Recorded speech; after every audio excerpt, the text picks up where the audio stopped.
तो आज हम जा रहे हैं पनामा सिटी बीच, जो कि फ्लोरिडा में लोकेटेड है और ये एक टूरिस्ट डेस्टिनेशन प्लेस है। यहाँ हमने काफ़ी सारी चीज़ें देखी, जैसे ये इन्वर्टेड बिल्डिंग और ये कलर वाटरफॉल जिसका कि पानी का कलर अलग है। और यहाँ पे सबसे ब्यूटीफुल प्लेसेस हैं यहाँ के आइलैंड्स। जो बीच का जो पानी है वो एकदम क्रिस्टल क्लियर पानी है, जिसमें कि काफ़ी एक्टिविटीज़ कर सकते हैं। स्कूबा डाइविंग हो गई, स्नोकलिंग हो गई, या सिर्फ बीच पे खेलना हो गया। जैसे हम लोग यहाँ पे खेल रहे थे हम लोगों ने ये अमेज़ॉन से फ्लोटिंग वुड्स लिए थे जो कि खेलने के लिए काम आते हैं। और ये बीच बहुत ही ब्यूटीफुल है, एकदम वाइट सैंड है इस पे और ग्रीनिश वाटर है जो कि ब्लू भी दिखता है कई बार, लेकिन वेदर क्लाउडी था तो हमें काफ़ी ग्रीन लग रहा था। इस बीच को गल्फ ऑफ मैक्सिको भी कहा जाता है। यहाँ पे काफ़ी फिशिंग पियर्स हैं और हाइक के लिए ट्रेल्स बनाई गई हैं। अगर स्काई ब्लू हो तो ब्लू रिफ्लेक्शन आता है पानी पे, तो पानी ब्लू दिखता है। उसके बाद हमने जेट स्की रेंट की, जिसमें हमने काफ़ी मज़े किए। जेट स्की बहुत ही स्पीड चलती है तो इस पर बहुत मज़ा आता है। ये काफ़ी फास्ट जाती है और जब वेव्स आती हैं तो ये एकदम एयर में जंप लगाती है, जिससे कि ज़ीरो ग्रेविटी फील होती है और काफ़ी मज़ा आता है। हम लोग वैसे तो अगर आप रेंट करो तो ना अंदर ओशन में नहीं जाने देते हैं, तो हमने जेट स्की किसी पर्सनल बंदे से ली, जिसने कि हमें परमिशन दी कि हम कि जितना भी अंदर जाना चाहे जा सकते हैं। तो हम ओशन के काफ़ी अंदर गए तो हमें ये डॉल्फिन्स मिली।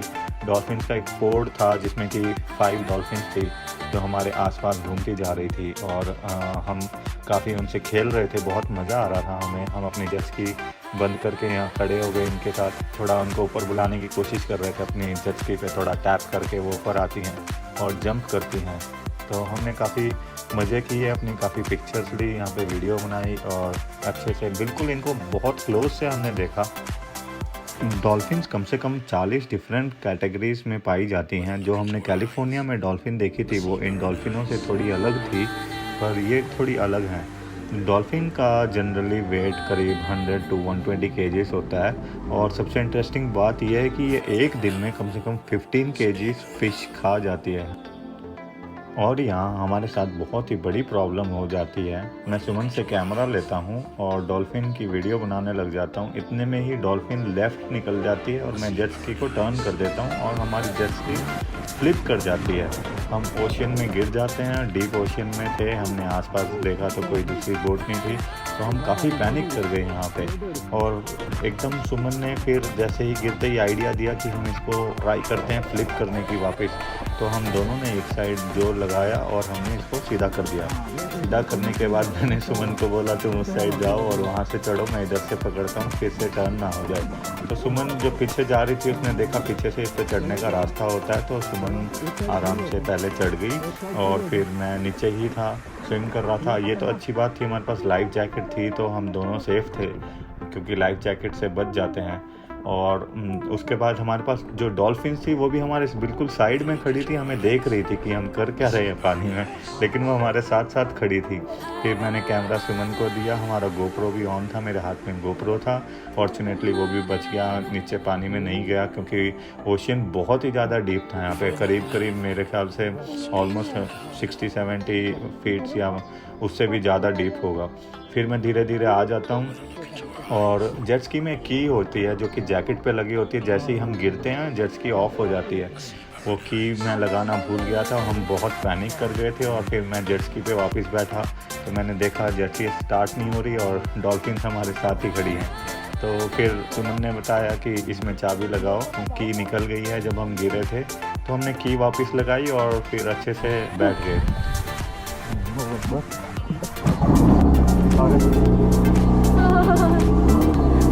तो तुमने दिमाग लगाया। ये लोग भी यहीं रुक गई थी। हाँ देखा। हाँ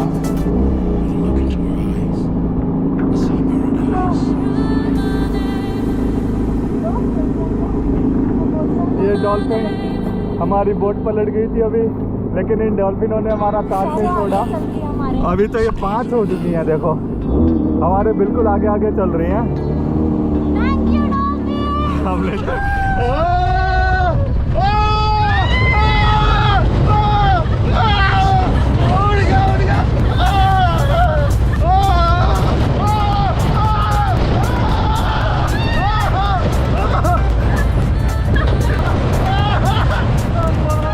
तो हाँ यार, मुझे रोलर कोस्टर में बहुत ज़्यादा ही डर लगता है।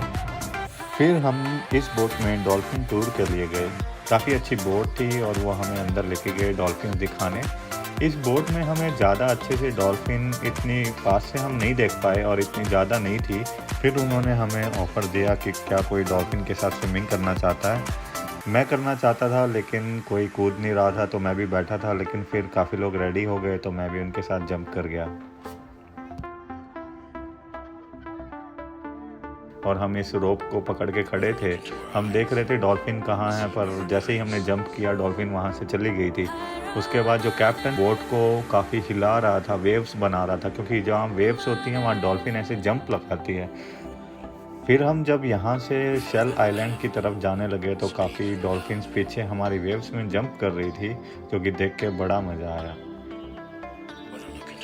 उसके बाद हमने स्नोकलिंग की। कैप्टन ने बोट रोक दी, एक जगह पे अपना एंकर लगा दिया और कहा कि यहाँ करीब 5 से 6 फीट वाटर है, तो यहाँ पे आराम से स्नोकलिंग कर सकते हैं। हमने अपने स्नोकलिंग मास्क लगाए और स्नोकलिंग की। यहाँ पे जब मैंने स्नोकलिंग की तो इतना क्लियर पानी नहीं मुझे दिखा और नीचे भी कुछ अच्छा व्यू नहीं था। हम ह्यूमंस को डॉल्फिन से कोई खतरा नहीं है और ये हमारे साथ खेलना पसंद करती हैं, लेकिन इनको हमसे सबसे बड़ा खतरा है क्योंकि वाटर पोल्यूशन से इनकी डेथ हो जाती है। इसके बाद हमने बीच के साइड में एक हेलीकॉप्टर टूर था, जिसमें हमने हेलीकॉप्टर टूर लिया और इस टूर में हमें बीच के ऊपर लेके जाके बीच का व्यू, एरियल व्यू दिखाते हैं। यहाँ पे बीच पे हवा बहुत चलती है। विंडी एयर की वजह से हेलीकॉप्टर काफ़ी शेक होता है, तो थोड़ा सा इसमें डर भी लगता है क्योंकि ये छोटा होता है तो हवा से शेक हो जाता है। और सबसे अच्छी बात यह है कि हेलीकॉप्टर में अंदर हम अपना गोप्रो माउंट कर सकते हैं। पायलट को कोई प्रॉब्लम नहीं होती है इससे, और उससे हमारी काफ़ी अच्छी फुटेज बन जाती है। तो हमें इसमें घूम के काफ़ी मज़ा आया। करीब 10 से 12 मिनट की राइड होती है। वो हमें बीच का पूरा एरियल व्यू दिखाते हैं और ऊपर से थोड़ी डॉल्फिन्स भी दिखाते हैं।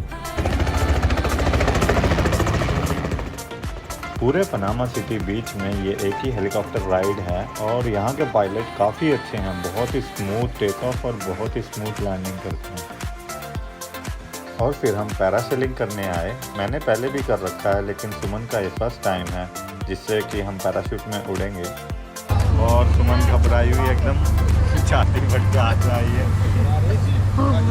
स्टार्ट होने वाला है। हमारा पैराशूट रेडी हो रहा है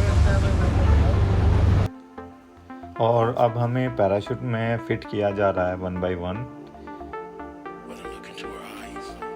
इसके बाद जो इन्होंने टेक ऑफ लिया बहुत ही स्मूथ था। सुमन घबराई हुई थी, लेकिन जब टेक ऑफ लिया बहुत ही स्मूथ लिया और जैसे ही हम एयर में आए तो एकदम जो घबराहट थी सुमन की वो सारी खुशी में बदल गई और ये बता रही थी कि मुझे बहुत बड़ा मज़ा आ रहा है। ऊपर एयर से बिल्कुल भी डर नहीं लगता है, लेकिन जब स्टार्टिंग में पहली बार कोई करता है तो उसको बहुत डर लगता है इसमें। लेकिन जब हम ऊपर आ गए थे हमें बड़ा मज़ा आ रहा था। पूरा व्यू दिख रहा था, हमें अपनी बोट दिख रही थी एकदम छोटी सी आगे, और हमें आसपास और भी काफ़ी बोट्स दिख रही थी। इसके बाद हमारा कैप्टन हमारी डाइव लगाने वाला था, जो कि पानी में डिप करके हमें वापस ऊपर उठाएगा। ये एक बहुत ही काफ़ी अलग सा एक्सपीरियंस है जो सबको ट्राई करना चाहिए। हम बहुत एक्साइटेड थे अपनी डिप के लिए और जब हमने ये डिप लगाई तो हमें बड़ा अच्छा लगा, बड़ा अलग सा एक्सपीरियंस लगा। और फिर मैंने कैप्टन को बोला ये बड़ा मज़ा आया। यहाँ वॉक करके बहुत अच्छा लगता है क्योंकि वार्म एयर चलती है और यहाँ का पानी भी ज़्यादा डीप नहीं है, तो इसमें खेलने में बड़ा मज़ा आता है। स्नोकलिंग भी कर सकते हैं।